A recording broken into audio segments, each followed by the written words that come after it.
Hey, what's going on, guys? This is Mark from Marvel Sports and Life. You guys see who I have here? This guy here is not no stranger. The one and only. Legendary Jaquan Lap Melinda. How's everybody doing? The legendary Jaquan Lap Melinda. I would give a lap as one-on-one. We gonna give it because everybody in South Carolina in the country know lap. And I see him with my own eyes from going on the road with him a few times. So, but we want to get a different look at the lap. We're going to talk about the lap. So I'm going to turn my mic. We're talking about the lap that we don't know, guys. That's good. All right, we're good. We're going to talk about the lap we don't know. All right. Lap Daddy. What's up, my guy? We're going to start from the crib. Oh, I think I messed up a little bit. Oh, okay, we good. Hey, we want to start from the crib to now. Okay, what you want to do? Okay, so where was Lap the legend? Where was the legend born at? I was really born in Orangeburg, South Carolina. Mm-hmm. But I'm originally from Bowman. Big Bowman. Bowman, South Carolina. Got to shout the home team, Bowman. Okay, so you pretty much was raised most of your life.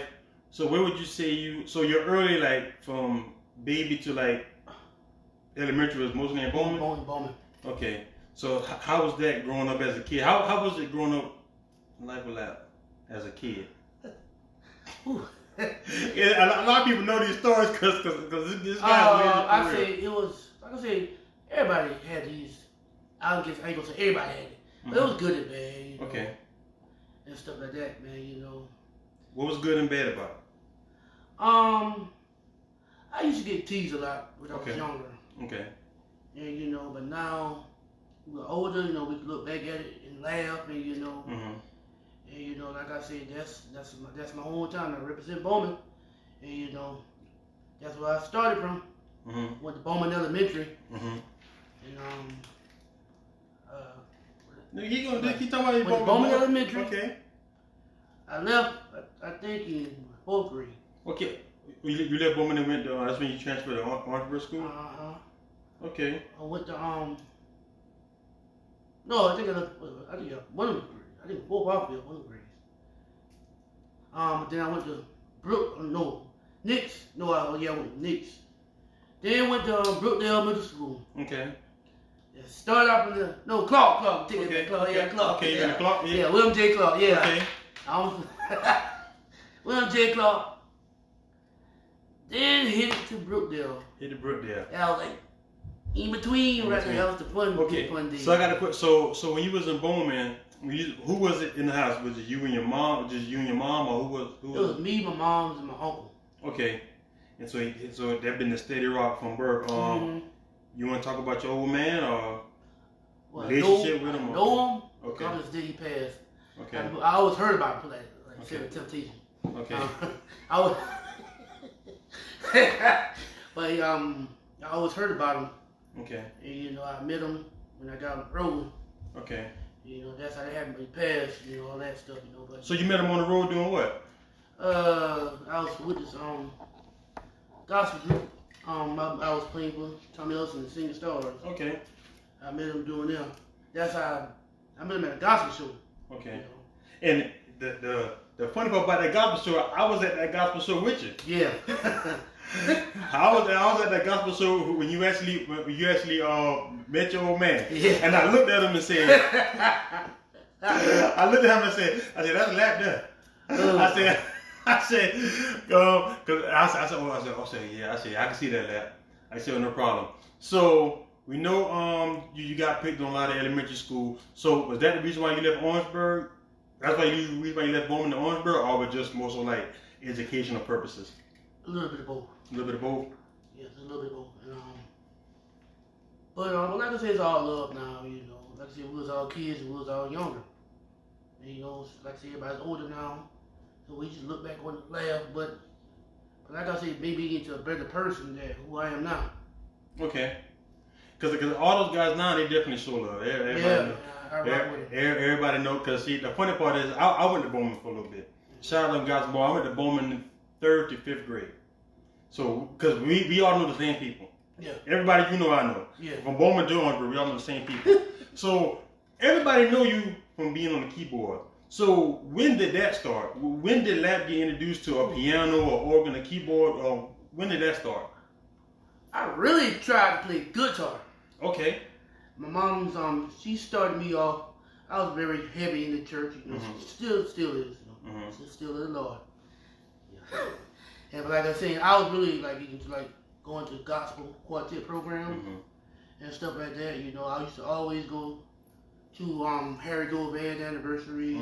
He still got it going on, all right? Okay. Harry Gold Band. Who else? My cousin Big Bubba. Anniversary Team of Joy. And you know, one day I said I always want to do that. You know. And then this guy, my uncle, started me off. Okay. On keyboard. And the church gave me a piano. Okay. I used to and play, what church was this? Andrew Chapel. Okay. Shot River Green. Andrew Chapel. Yeah, I used to play for my mother's little choir anniversary every year. Okay. That's how that really happened. Okay. And so my uncle taught me like the basics, and then this guy named Laverne Whitmore taught me what I need to know. But when I came up here to Orangeburg, you know, for my high school years, you know. No, so at what age did you start playing? Like at what age did you actually? About 12. So you got the keyboard at 12. Yeah. Oh, so how fast did it take you to like get the concept of I know you like CD, ABC, but how fast did you get the concept of where you can play a song? It took me a while. I never get my first song I ever played was Lord I Know You've Been So Good. First song, Willie Banks in the middle.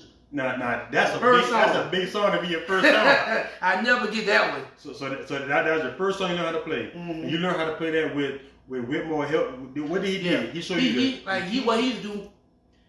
He used to always at the church let me get on the organ. I always used to watch his foot, you know, when he do like the little foot thing. Yeah. And so like I said, he used to always let me play at the choir anniversaries. Then they'll let me do that. And then one I never get to have like a little talent show in church one Sunday. You know, everybody got up and played and did what they did, and, you know, and I got up and And you still 12 at this time, right? Yeah. Okay. I got up and I got an organ and the pastor was like, "What you gonna sing?" And I told him, I said, "You sing, I play." I never get that day, you know. Oh, so did you start out singing? Or when you did that song? I'm gonna show you how hard this is. People don't realize. Did you start the song off, or he started the song? He started off. So you didn't even know what key he was gonna be in. No. So you knew this song in all keys. Yeah, something like that. Put like that. In the beginning part, like I was blessed, you know, to have a good ear.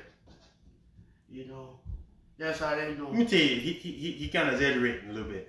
Lap had one of the best ears. Lap had one of the best ears, period. Let me give you guys a perfect example. At one time when I first started playing, I could play, but I wouldn't be good enough to sometimes I would be playing in the wrong key. I didn't hear the song. So but I was still getting gigs because when you're good enough to play songs, church is gonna hire you. Yeah. Now being a musician, now like my key was C. Now if they ain't in C, I'm gonna put them in C. We're gonna keep playing this thing in C. So what Lap would do is Lap would come with me, and Lap would be this. I never seen nobody do it. I'm pretty sure people can do it, but he was the only guy I know could do it. Lap would be in the audience. This was before you had the apps and stuff. Lap would be in the audience and be like, B flat.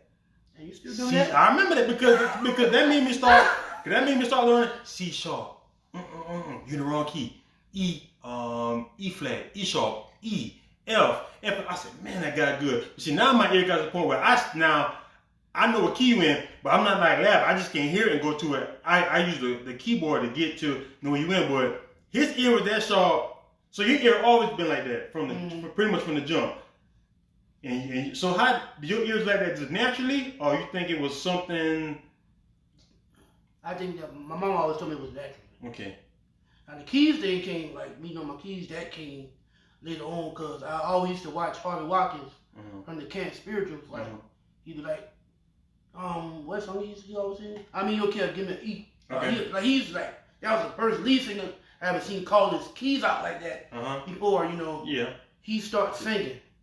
That's how I really picked up on that, you know, the E's and the keys and stuff, you know. I'm hearing him do that, and that always stuck with me. And it just stuck with you. Some people just give that. That's one gift that to this day I still talk about that. Okay, so you get to so let's go back to it. He said you gonna sing the song. He said sing and play, and what was the crowd response when you played the song? How did you feel when you did that first song in front of that big church, that's a Yeah. then the old church got a new church. Old church. But it still is a decent crowd. Yeah. So how did you feel when that happened? It made me feel good, you know. Like I was nervous, you know. Mm-hmm. I was nervous, you know. Like it made me feel good, you know. That he gave all of us, you know, that opportunity to show our gift. But like I said, you know, when he did that, whoa. Right then you knew I got something. Now I stuck with the keyboard. Okay, because like forget this guitar. Yeah. This way it's at. Yeah. This guitar thing is around. So I got a question. So after, so you did the song. Yeah. You get the reaction. Then what happens after that? I kept on playing, you know, like I said, you know. Just practicing by yourself? Yeah. Okay. And I kept on playing, you know, like I said, I was just doing a little quiet anniversaries. Oh, so even at that point, after that first gig, you was doing. Yeah. So you was getting paid gigs after that? I ain't gonna say big gig. No, I ain't say big gig. I said paid gigs. Yeah. You start getting. Well, you know what it is? Yeah, I ain't gonna say big gig. You know what it is? Yeah. He gonna suffer. Yeah, don't think. But it was something to me, we were young. Hey, something better. I'm living on 25 tonight. What? Yeah. And when you're that young, you're like, oh man, I appreciate that big. I used to take my mom that quiet anniversary. Because she was on the quiet Andrew Chapel. Yeah. Okay, so you would do the quiet. So you would do the quiet. So you do it. You do like one song. I have a whole little keyboard. Okay, so you bring your own little. Yeah. But you had a little Casio. A toy. Yeah. But what, it was a Casio? Oh, did it make them back then? Yeah, they did. Casio I Yamaha. And most musicians know when you first start playing, usually your first two keyboards, them cheap Yamahas and cheap Casios. Matter of fact, speaking of that, I never get those. That's when they had like the keyboard. They just made like the keyboard piano, like you know, like They just made them. I never seen nothing like that. I'm like, I ain't ready. Like, nah, he ain't ready for that yet. They was costing. Yeah, I was like, oh no. It was costing. He wasn't trusting, so I had to bring. I had to bring my own thing. Then, like I said, Laverne, he'll let me do the organ. Okay, so you do that. You start doing a little better. You start doing little gigs. You start doing a quiet anniversary. So what happens after? So when do people start calling? At what age? Like, okay, that pretty good. I would tell you. I think what happened. I still was always just doing them. Mm-hmm. Okay. What happened is, like I said, I came when I started. I stopped it for a while. Okay. I got to high school. I came up to high school, W. Mm-hmm. You know, like I said, I was always in the church. You know, in gospel programs. That was my thing. Mm-hmm. And, you know, I didn't know nothing about this other stuff. When I got introduced to that, that just being outside. You jump out the porch like, forget this keyboard stuff. Yeah. I want to be outside. Okay. You know, like I said, and I always tell every musician, every singer, use your gift because if you do lose it, God will take it away. That is true. And like I said, I just say forget it. So this guy named Reggie Armour, like I said, went right back to the gospel program, Bullsman. Mm-hmm. Said, do you still play keyboard? I was like, not like that. He gave me a chance. How old were you at this time? Should be about what? About 14, 15, somewhere around. Okay. So you had like a 2-year gap of not really playing. Okay. He gave me a chance or whatever. And with my first gospel group called the Sons of Christ from Orangeburg, South Carolina. Okay. I stick with them about 2 years. I was playing keyboard, and then I went to a family group that I always know, Bring the Angels. Shout out to y'all. They gave me a chance. They gave me my first chance on singing and leader wise. Okay, they did. So shout out to yours with the Red Angels is that is Ray Vasquez Shula. Ray Vasquez Shula. He's a man of many talents. Yes. That was his group. And okay, so how long were you with the Sons of Christ? About a year, maybe? About a year or two. Year or two. So what grade would you say you was in when you had you started playing with Red Angels? I'd say about 10th, 11th grade. Yeah, somewhere around there. I think I'm close. I know I'm close out of high school. Okay, so so when you stopped playing for Ray and them, you was out. So you weren't playing at church for a time then at all neither. Helping out. So you be like somebody can't make it, Brother Jaquan. I was doing that. Jim McCall. Okay, so your big hit was the Lure Ray and the Angels. Yep. Yes, Ray, I'm calling your group name out. That is Ray. Okay, so when that happened, okay, so you start playing with them. At that time, are you comfortable in your gift? Are you still learning? Are you still? I was still learning. They saw something in me to give me a chance. You know, oh, this fella could sing. You know, and you know, cause it was just raising the sisters. Okay. And then I came along. You know, like I said, you know, this, yeah, I came along. And like I said, they give me that first chance of leading wild. Of leading, and that's where you develop. Yeah. At that point, that's where you develop your stage presence that you still have now. Yeah. So that's what made you not that afraid. came with them. Okay, so can you recall your first gig with Raining Angels? Yeah, the anniversary I did it. Andrew Chapel, his mother came up to me, asked me to help him out. We was at Macedonia, Team of Joy pre-anniversary. I never did that. And you know, I just left the Sons of Christ during that time. No, yeah. I just left them during that time. And she asked me to help them out, and I said no problem. And, you know, and that's how that happened. Okay. So that's good. Sorry, Raining Angel. Raining Angels is also my first experience into quartet music. And I'm gonna say this.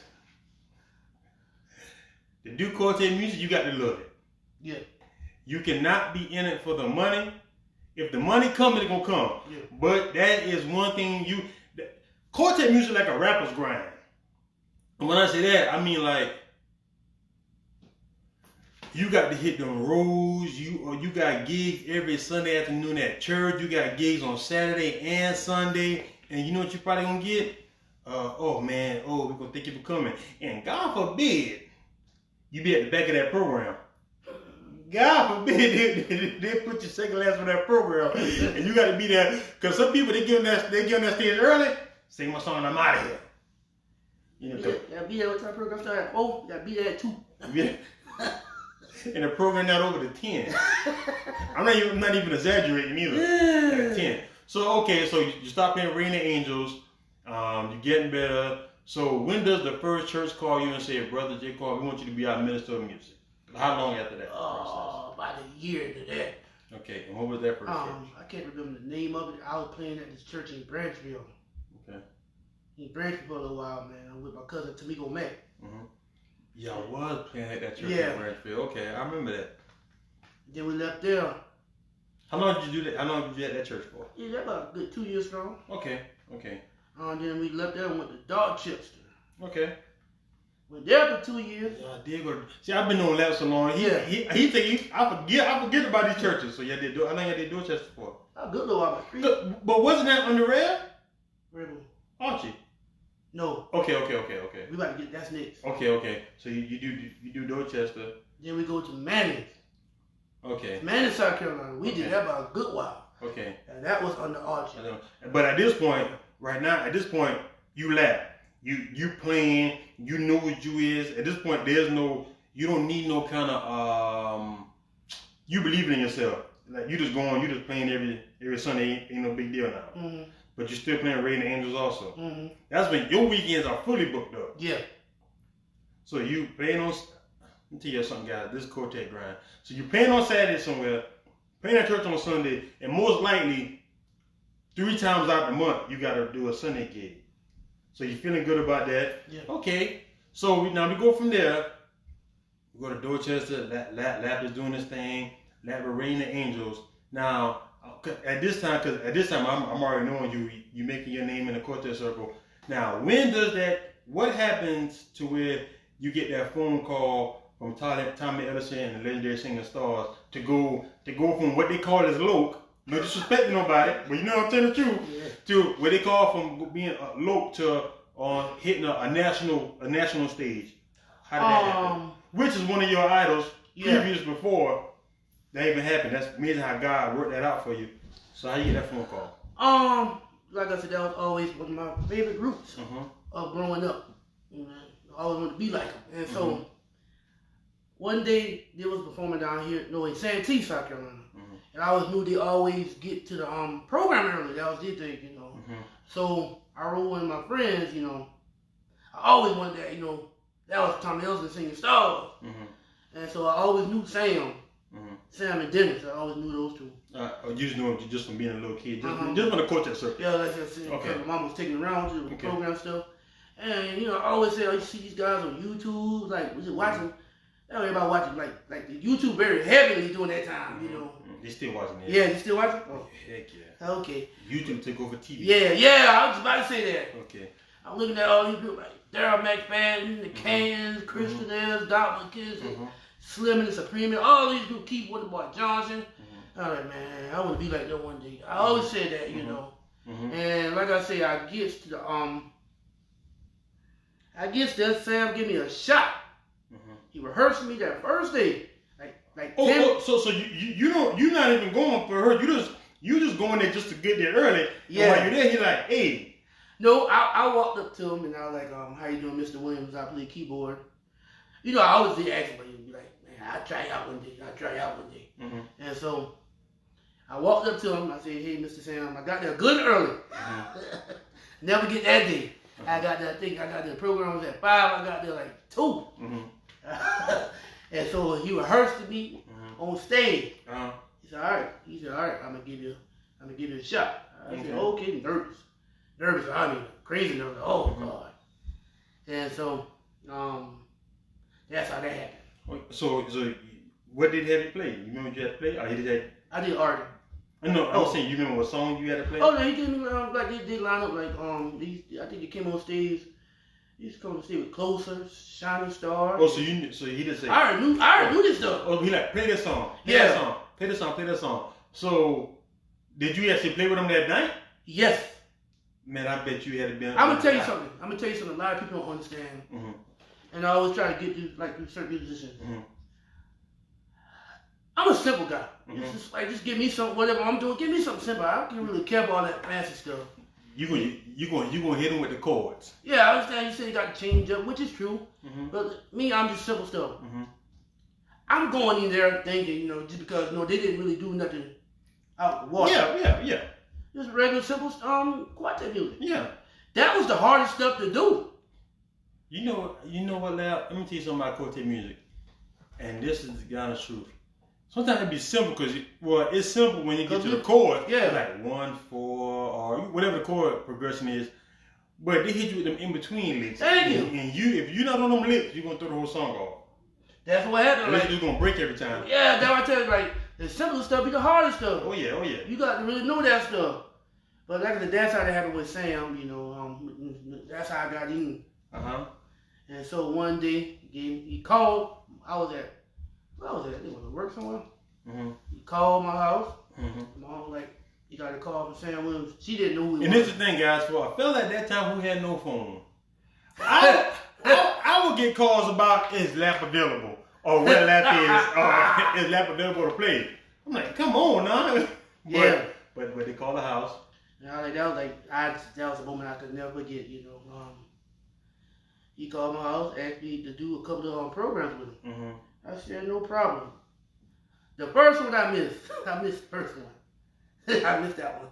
How you missed the first program, Lap? Chance for opportunity. How you missed the first program? I don't know. It just wasn't working for me at first. They had the nerves and it was North Carolina. The nerves and all that stuff kicking. But I made the second one, went to New York. Okay. He took me to New York with him, and I was like, we was with Tommy Elson, like Tommy Elson. Okay. He's a cool guy. So he didn't do all the gigs. He only did the big gigs. Who? Tommy himself. Like, did Tommy do all the gigs? Yeah, he did. I called him on his last leg. Okay. You called him at the end. Yeah. Okay. And like I say, I did New York with them. Yeah, I went to New York with them. Then that just took it on there. And how that show went? That was some Robots, I took him with me. And my dog. So you after that, Lap did it. So you in a row with Tommy Ellison. Yeah. You're doing your thing. Now, I want to talk about the flip side of quartet. So you on the road with let's call him he's a top quartet artist, right? Who? Tommy Ellison. Yeah, he's a legend. He's a legend. That on top. That was his legend right there. A legend. So when you're a legendary artist, you think one thing. How is the money? Good and bad. If you're on the road, you should know. I'll let you know that musicians, not trying to be funny, or best know, do not leave your church job. I had to find that out the hard way. Just because you left your church job. Thinking, I left the empty. I'm going to roll time medicine now. I'm good. And like, roll. Well, man, we didn't get paid for this gig. This gig, they ain't got to know. Let me tell you. Let me tell you how I found out about quartet music, how quartet music works. Mm-hmm. This time, me and Lab been hanging out. He said, "Mark, why don't you come to the show?" I said, "I don't mind, because I'm not in the quartet yet, really." I said, but at that time, I was trying to grow my craft. So any kind of music I could be around, any kind of show, I want to go with you. We go to Bennetville, South Carolina. Ooh, so, those who don't know what Bennetville is, I know that is. Bennetville is in Marlboro County. And for those who know what Marlboro County is, it's on like North Carolina line. It's like south of the border. So it's up there. At that time, I don't know, for some reason, I didn't have my truck. I was driving my mama Corolla for some reason. I don't know why. So we go there in the Toyota Corolla. I said, "Lap, I'm riding with you." I said, "But I ain't got much money." He said, "Bro, don't worry. This is a nice paid gig. We get up there. We gonna be good. I got enough money. We gonna get back, man. We good. We good, Lap. We good." And we got lost. We took a way longer way than we should have been. Because back then you didn't have the GPS on the phone. You had to like print instructions out. My GPS, it was way longer than what it should have been. Okay, so now after that, what happens is we get up there. The show is a dud. I'm talking about they had this huge auditorium. Lap, stop me if I'm lying. Maybe 8 to 10 people. It'd be like that. Maybe. It was maybe 8 to 10 people. Ooh. So I'm like, how we gonna get home? How we gonna get home at this time? So I said, maybe we just got here too early. That's what we got here too early. I'm looking. I still don't see nobody. I'm looking. Show started in 10 minutes. I said, "Oh, maybe this is how the big time quartet programs do it." Right before the show started, everybody just flooded. Guys, only 10 people there. So now me and Lap got to figure out how we gonna get back to Orangeburg. Cause we got no light. So those who know, quartet has a dark side, and you know I'm gonna give these guys a little bit of leeway. People like to call quartet singers womanizers.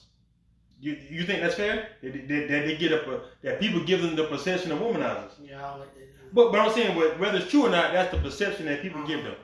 People give them perception of womanizers and all kind of stuff like that, and they all about the women. After experiencing that myself, or at going to that program with no money, they womanizers because they don't got no place to go. That's why the womanizers for they go to these gigs, they probably got to share a hotel room. Because I'm pretty sure you've been there. Instead of each guy having his own room, it might be 3-tier room. 3-tier hotel room. It depends. Depends where we at. It depends. I'm talking about not when the gig is good. I'm talking about when the gigs fall through. Yeah. I'm not talking about this because I'm not talking about the good gig. I'm talking about when the gigs fall through. Oh, those best ones right there. I'm talking about but gigs fall through. Where you gonna stay at? Man, see, that's why those guys have all those lady friends, right or wrong. It's almost like they're there for like survival. Yeah. Like we get stuck in Chicago, where we gonna sleep? I got a lady friend named Blase Blah.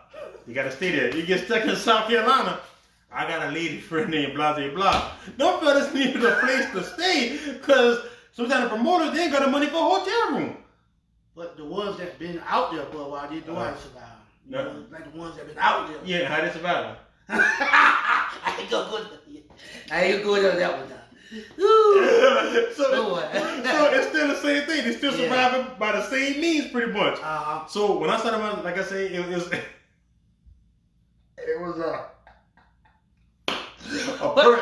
a person up there that had an infatuation with Brother J. Quan. It was a person that had a infatuation with Brother J. Quan. That's to say, she made sure we got back to Orangeburg. Yeah. Cause I'm like, rest in peace. Rest in peace to that young lady. Cause that time I'm like, I'm not glad. I'm like, I don't care. We gotta get back to Orangeburg. You gotta do what you got to do, brother. I'm like, I don't care that. You got to, man, this Lap. And I got to Lap defense. He was a gentleman. No, I'm not. No, man, that ain't right. I said, Lap, we got to get back to Orangeburg. I don't care if you got to hug her, kiss her, sing her a song. Oh, then we got to do for her to give us this gas money to get back to Orangeburg. Like, cause this time, I wasn't working at this time.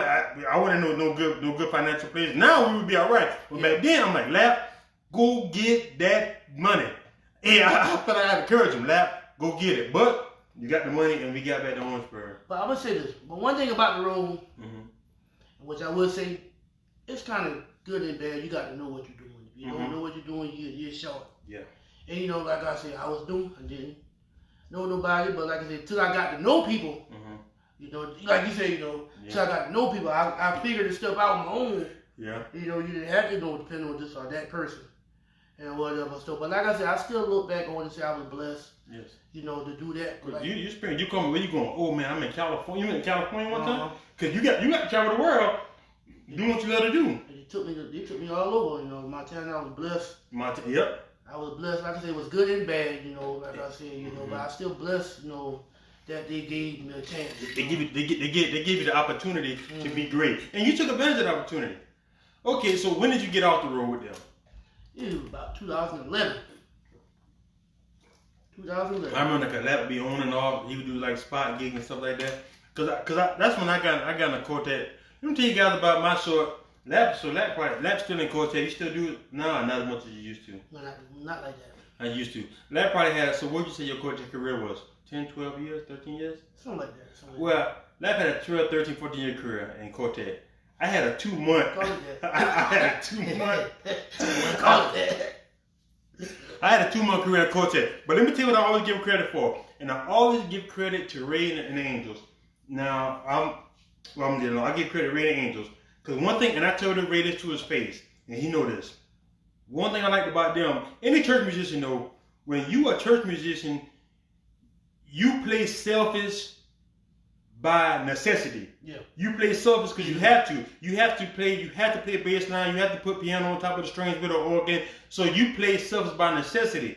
And what Ray and the Angels taught me while I was there for that short period, you know, they told me, hey, you doing piano, you just do piano. Because he's going to be on organ, and your bass line can override the bass player, and your lead sound can override the lead player. So they taught you to play in a structured environment. Yeah. And to this day, I give him credit for that. Even though I don't play, I give him credit for that too. They just say even though I don't play in bands no more, but whenever I would do you would go to different churches and they had 2 or 3 musicians, I knew then. Well, just remember he playing organ. Let me tell you how bad that was one time. And some musicians can attest to this.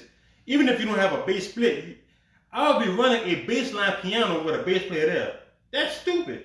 I look at myself now. Do that? Who else do that? I look at like that is stupid. But back then, I'm like, I'm not running my bass on the piano. but now I'm looking back, I'm like, that's stupid. Because why would you run bass on piano when there's a bass player there? You just play the chords and let the bass player get off. Because now sometimes I wish I had a bass player because it gives you more freedom. It don't overwork you. Yeah. Because you can just take the chords, you let that bass player live. And Society of Radiant Angels. Like I said, I always give great credit for that. He showed me how to play within a group. Because you got to play with different people. Because you don't know who's going to do what? Who's going to be there. Now, they did teach my number scales. Keith Ford taught me how to play in a group called number scales. But he taught me pretty much the concept. Ray taught me the concept of not overdoing it. Stay in your pocket. Okay, so you get off the road. When does you back doing churches that ain't nothing new? When does the KOK start? Ooh. When does let's talk from when did the karaoke days when did it start at? Did it start at End Zone, did it? No, on 10th day. So when did the King of Karaoke 1058 days start? How did that come about? Man, it was joking around playing one day with the 10th day, and that was years ago. Mm-hmm. Everybody used to say, I used to always love to do Michael Jackson. Rock with you. That was my little thing. Said, man, shout out to my boy Said, man, he was the karaoke thing. The karaoke DJ. Mm-hmm. I did that. And we just joking around. It went to the End Zone. Everybody remember that. Mm-hmm. No, Elevation first. Okay. Ramel, shout out to Ramel, man. Okay. Elevation, then we went to End Zone. Okay. Then we had both nights. We had the End Zone on a Monday night. Monday night. And End Zone at that time was located right off 26 on 601, right across from Sunoco. That was a Monday night. They used to be jumping on a Monday. A big behind Monday. Let me tell y'all, the cars be packed at the railroad track. Yes. Well, he said, hey, man, we're going to the end zone, man. Hey, what time we going to leave? We're going to leave about 7 o'clock. Okay. What? Because you have to, or you won't get in. So, I'm going to never talk about this karaoke with T. At this time, this is when Lap is the karaoke king. Lap got it rocking. So, Lap had the flaws because I've been going for a while. So I said, Lap, because I wasn't going out much. And I said, man, come on, your boy. I got you. Come on, your boy. I got you. Come pick me up, go out, your boy. I get Lap, so, oh, man, Lap is the line. Lap said, nah, you good. Come with me. So, we skipped the line. We go on the inside. He's like, hey, that be. Oh, Lap. He said, hey. My boy with me too. We walked in, I said, God damn, how much karaoke Lap been singing? You know what you did? Nah, he with me. Okay, so, because the end zone, I wasn't there at the 10th days, I wasn't there at Liberation days, but at end zone, when you took it, when you was known for that.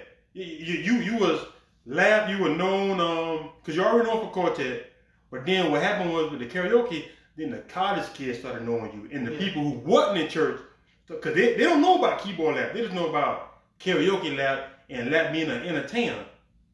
So how was the end zone days? That was fun. Some of my best days. I look back on some days and laugh. And me and my boy Killer Man go just talking about that other night. Man, shout out to Killer Man. Mm-hmm. We just talking about that. Well, me, you, Trevor, all of you go out there, man. Have a blast, man. You have a bad day or a good day, we go to the end zone, man. Because it was only on Monday night. Yeah, Monday night. I was like, yeah, shit. It was Monday nights. Okay, so you can't karaoke, you turn it up. So it goes from there to, because they shut down. So when does Lap start the band? Yeah, that's from, what year? Ooh, I forgot that year. I ain't gonna lie to you, but I remember when it started. We were just playing around. They had this thing called Poetry Night. Mm-hmm. And it was me. And where was this at? This is at on Cloud. Yeah. What was the other name over there? Dang, I'm sorry. What was the name before Cloud 9? Yeah, I forgot. Elevation. Yeah, Elevation. I don't think it was that. You sure? I don't know. But we just say Cloud 9 previously. Yeah, Cloud 9. Yeah.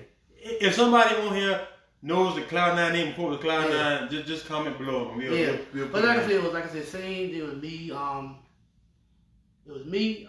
Revival Squares, and the same Revival Squares from the Red Angels. Yeah. Same one. Bruce Pelton. Mm-hmm. And Perrin Anderson. Okay. All those songs started. That's how that started. We were playing Poetry Night. Okay. That went from there. And it just went from there till you finally got a band. Mm-hmm. Okay, and then because after that, you've been consistent. So that's been 3-4 years now consistently in the band. So I'm gonna tell you a little story about me and Lap. I mean, me and Lap went to Bowman together, but I didn't know Lap in Bowman. Me and Lap was at OW at the same time, but I didn't know Lap at OW. We were there at the same time. So we go to OC Tech. Yeah, that was what it was. Yeah, OC Tech is me. At that time I was hanging with. It was me, rest in peace, Baron, Q and Lil Chris. Yep. So, Lap, man, what's going on? But Lap, like me and Lap knew each other, but we didn't know each other. If that makes sense. Yeah. Like, oh, I know who this guy is. Yeah. But I don't know who this guy is. So I never get Lap left with us one day, and he never left again. Like we was going. I think he dropped her home or something. Drop your home. No, after school, then we went to IHOP or something. Yeah, they went to my mama house. Yeah, Yeah. Our groups went out, and ever since then, and you know what I remember for that? Because one thing about us, we never talked down to you. We never try to use you. We never did this. And you know, man, y'all boys cool, man. Y'all boys don't ask nothing from me. Y'all boys don't try to whatever. Because being honest, you probably had some situations where people have used you. Yeah. People have manipulated you from what they thought was a easy lick. Yeah. Because that's what they assume. But me, because we ain't want nothing from you. Shoot, we all broke. And we just having fun at that time. And like, Lap, you come with us. Yep. Lap comes with us. And we just enjoy that stuff. Like I said, rest in peace, Baron. You and Baron used to drive each other. Just good good times, and just being real friendly. And at that time, that had expressed sometimes to where people have taken advantage of them. Whether it had been musically, whether it had been some people like, hey, that's called Lap. He'll take $10. We can use his time, because like, don't use my time when you won't use nobody else's time up. Yeah. Or you'll compensate them for their time. Mm-hmm. You know what I'm saying? So that's just was a good time. Great times. Lap is the only man I know that would just bust out singing. And still to this day. So let me tell you. So back in this day, we were single. Nothing crazy. But Lap, we be somewhere at a club. It don't matter where we at. Drake have a good time. Lap might bust out, Jesus wrote me a letter. Lap might bust out, I can't even walk without you holding my hand. So very bad, but it was just a good time. Something it is in you. Well, we had great time doing that kind of stuff. Don't worry about that. Man, we had great time. Okay, so now you got this band going. You Lap. Now what is the name of your band, Lap? I don't like to say my name first. I don't really, because I try to think of everybody else. This says Lapping Authentic Sound Band, but it really was the Authentic Sound Band. Okay. I try to think of everybody else. But Lap, sometimes you have to use you, like everybody else tries to use you. It's okay to use your name, Lap, sometimes. You know what I'm saying? And that's very humble of you. Mm-hmm. So we said Authentic Sound. We know everybody say Authentic Sound. The man Lapping. But and that's what people tell me. Mom and Daddy came to see you at Cloud 9. Oh man, Lap band sound good. It was a while ago when they had shot Cloud 9. They had the crab night. Wednesday nights. So we did all that Lap, and I did this interview because I always pick a Lap. And I did this interview just as me being a friend, and sometimes I don't like the way people view or treat my homeboy. You be my homeboy. I don't like the way people view you. Yeah. I don't like the way people try to take advantage of you. People talk down to you. And my thing is, I'm like, you know what? I want to do an interview to Lap where they can see the other side of Lap. Not always. Sometimes you might joke too much. Mm-hmm. I don't want them to see a jokey side of Lap. I want them to see a serious side of Lap. Lap hard story where Lap's come from. So be like, oh, well, you know what? I understand now. I get it. All of them, shout out to Fez Barbershop. How many times you would be in Fez Barbershop talking about all kind of issues? Shout out to Mr. Fez, shout out to Archie, shout out to JB. Then shout out to Rudy. Rudy was at Fez at this time. Now Rudy got his shop to the bone. And we would sit there, and every week, it would be like a therapy session. It would be like a therapy session with Lap. Hey, what Kevin Hart said, man? We talk our problem at the barbershop. And Lap definitely did that. Lap might come in there some days. He might come out the road. Where'd you got that road, man? Man, I got $40 for a 3-day weekend on the road.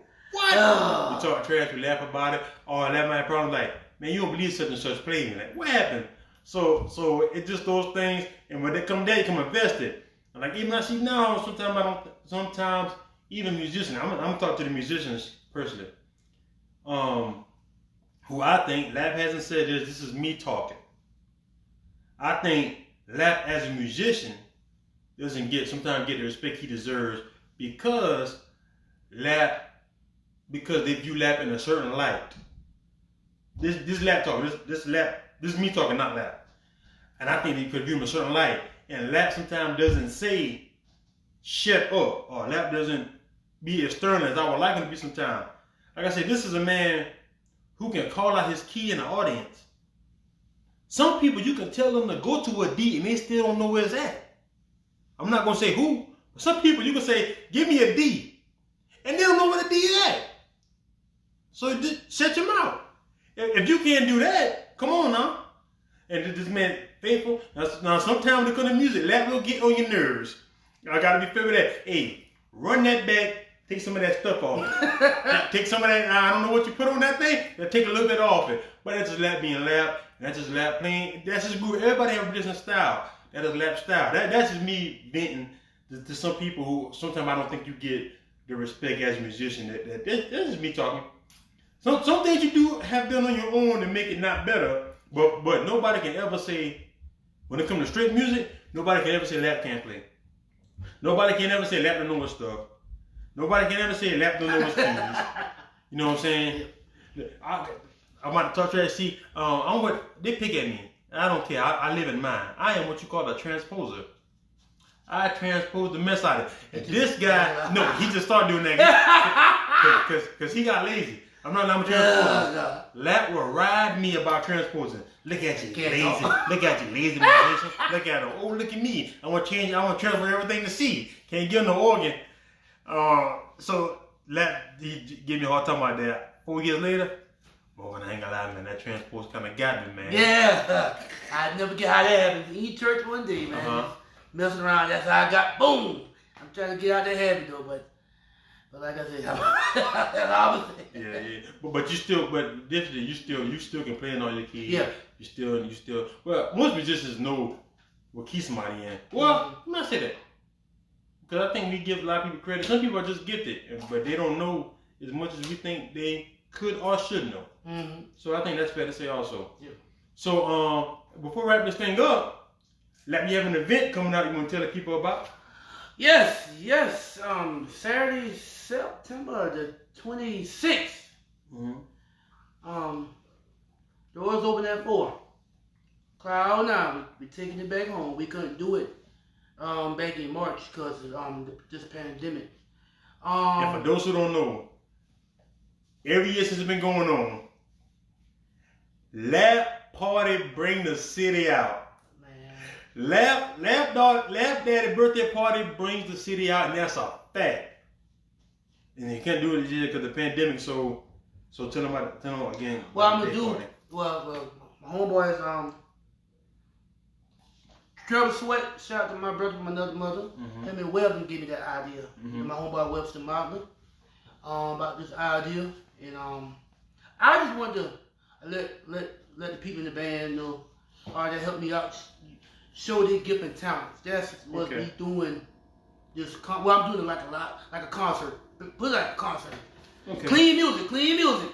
Okay. Make sure that, man. Gotta keep it clean. Grown folks. Yeah, grown folks. I just want the band to show their gift.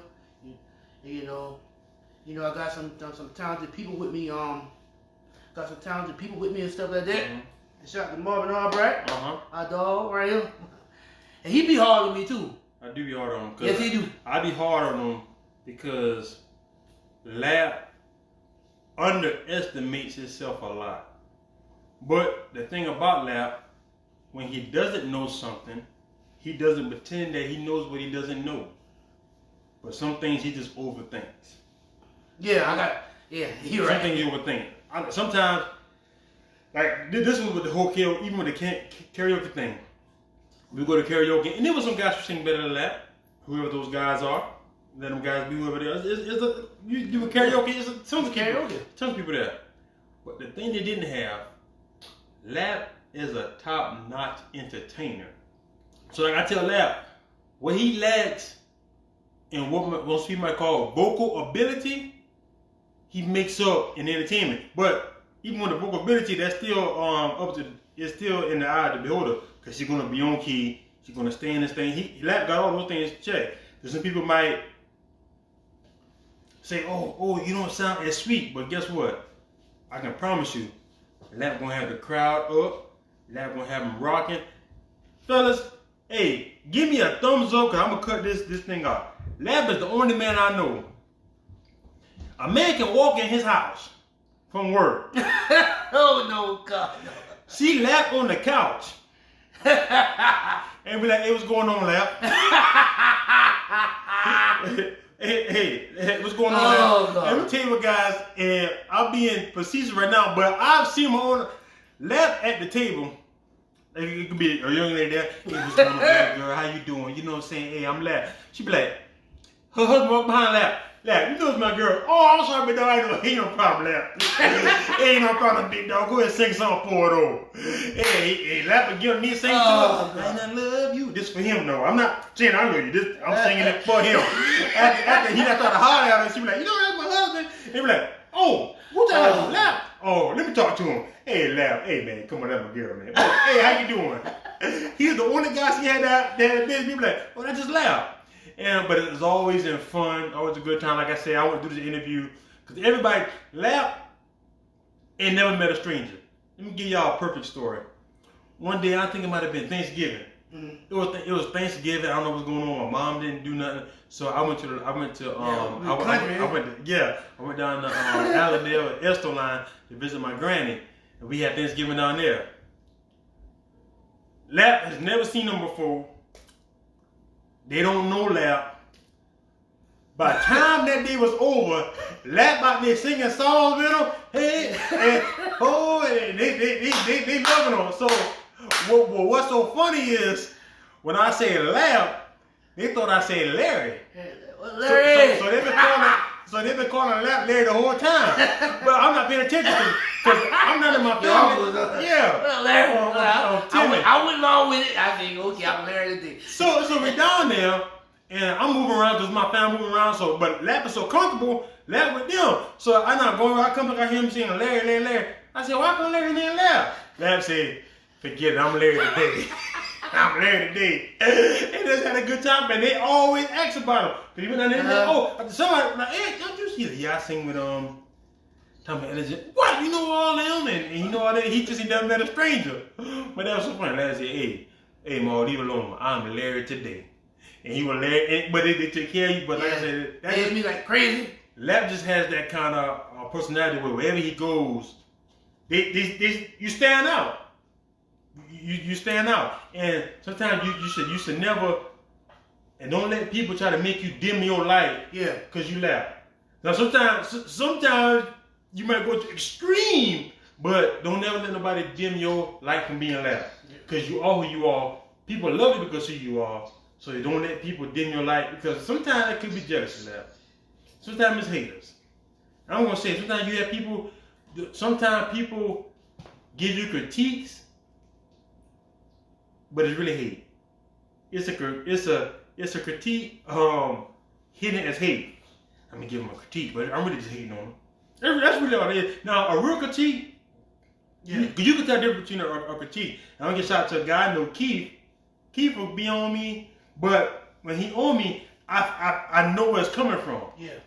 I feel I know where it's coming from, because you can feel the difference. But Lap, world renowned Lap, but it's funny, but he on the road, they don't call him Lap. People in the other parts of the United States know him as Sleepy. Man. That's your name on the road, Sleepy.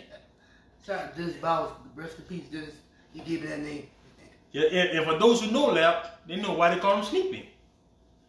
Okay, so I think you got anything else you want to talk? Yeah, shout out to your mom. Like I say, give a couple of shout outs. Like I say, man, shout out to my little cousin Fantasia Battle. Okay. She be the same way on me too. Okay. You know, like I said, Rudy, Jonathan, Fez, everybody from Fez Barbershop. And you know, like I said, you know, can't forget about Travis and Sean. Okay. Yeah, he can sing too, man. Sean Booker, my homeboy. Don't let that fool you. Shout out Sean. Who else I'm gonna give one shout out? Like I said, shout out to the band and everybody that's sticking with me. Like I said, y'all need to come to this concert. It's gonna be a great concert. Shout out to my brothers. Matter of fact, speaking of, we forgot about that. Shout out to Aaron Gillespie. They gave me you hear me, Mom? They gave me a chance too, you know, for me to beat myself. And because when I got those debits, they took me under their wing. Fuzz, yep. Yeah, they took me under their wings, and like I said, you know. And now you're still under their wings at Cloud9 performing every Wednesday night. Boogie Jameson, shout out to Boogie Jameson, my dude. But like I said, come out, we're gonna have some great fun. We're gonna do some great songs for y'all. Shout out to my dude Kimmy and Singleton, Josh Bryson. Y'all need to hear my dude Kimmy. He did a gospel concert. A virtual gospel concert. That was real good. But like I said, he's gonna be there. Who else, man? I can't leave my little brother Shaq out. That's your little brother. Shout out to Shaq, man. But like I said, he's gonna be helping Trevor DJing. Shout out, Dre. Yeah, Dre, man, Drizzy Dre, man, George Charles and everybody, Chris Brownlee, Shane Kidd, all y'all boys that help me, feed me.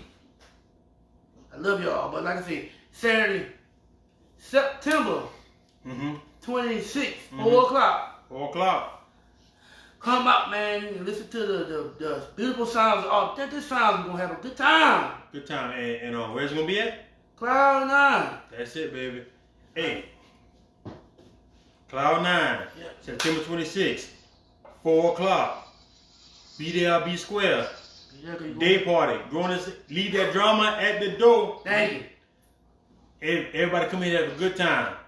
Leave the drama at the door. Well, thank you guys for watching Baller Sports of Life. One-on-one interview with Lap. Hey guys, hit that like and share button if you like it. Comment, show Lap your love. Make sure you come to the party on September 26th at 4 o'clock. Hey guys, Baller Sports of Life signing out. And just like that, we out. Hey.